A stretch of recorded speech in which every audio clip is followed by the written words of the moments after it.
Salve, oggi parleremo di una nota contenuta nel quaderno 3, al paragrafo 48, che Gramsci intitola Spontaneità e direzione consapevole, all'interno di un discorso più generale sul passato e sul presente. Recita la nota: la concezione storico-politica, scolastica e accademica, per cui è reale e degno solo quel moto che è consapevole al 100% e che anzi è determinato da un piano minutamente tracciato, in antecedenza o che corrisponde, ciò che è lo stesso, alla teoria astratta. Ma la realtà, dice Gramsci, è ricca delle combinazioni più bizzarre. Ed è il teorico che deve in questa bizzarria rintracciare la riprova della sua teoria. Tradurre, dice Gramsci, in linguaggio teorico gli elementi della vita storica e non viceversa, la realtà presentarsi secondo lo schema astratto. Questo non avverrà mai e quindi questa concezione non è che una espressione di passività. E poi aggiunge una noterella,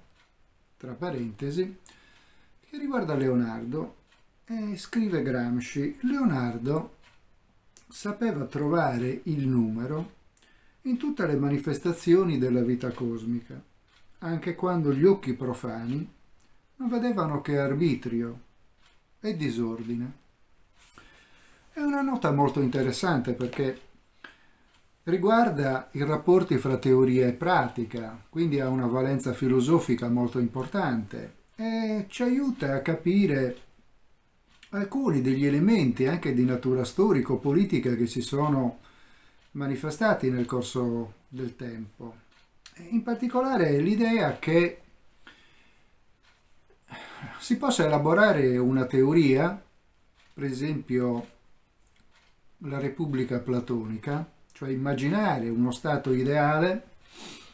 che poi debba essere realizzato, messo in pratica appunto nella realtà storica, seguendo un progetto astratto,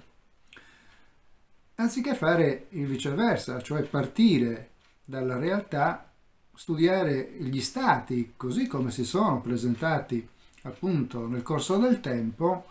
e vedere un pochettino se è possibile costruire una teoria astratta ma anche estratta dagli stati reali. È un'impostazione quella che critica Gramsci definendola scolastica e accademica, che ha una tradizione appunto molto antica, possiamo farla risalire a Platone, ma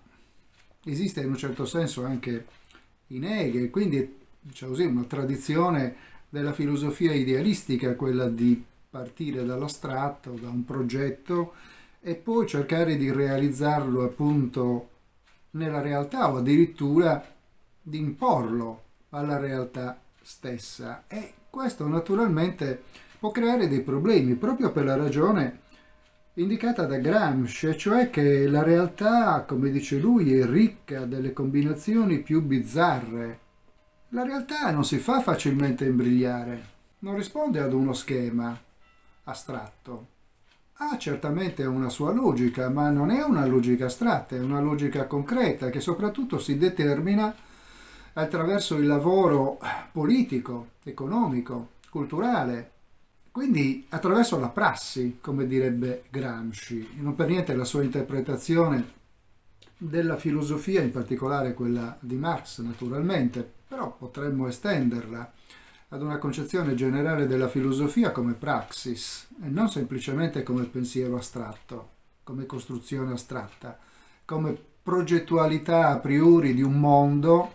che poi deve essere realizzato, come il progetto di un architetto che poi l'impresa, gli operai, i muratori, via dicendo, metteranno in pratica, realizzeranno appunto nella realtà. Non si può procedere così secondo Gramsci, non si può non tener conto della realtà così com'è e quindi dire semplicemente a me non piace la realtà così com'è, ne progetto una perfetta una realtà ideale, una società ideale, uno stato ideale, e poi trovo gli strumenti per conformare la realtà a questo modello. È chiaro che questa impostazione comporta dei rischi notevoli, perché ripeto, se la realtà è tutto ciò che contiene, e quindi anche gli uomini che fanno parte di questa realtà non si conformano al modello, e magari non vogliono perché o non lo capiscono o perché non accettano quel modello, l'unico modo per appunto ottenere il risultato qual è? È la forza, l'imposizione, la dittatura, qualunque forma di dittatura. Però la storia ci ha insegnato che in questo modo non solo la realtà in realtà non viene modificata, per usare una formula un po' paradossale, ma addirittura rischia di essere deformata, non riformata. Quindi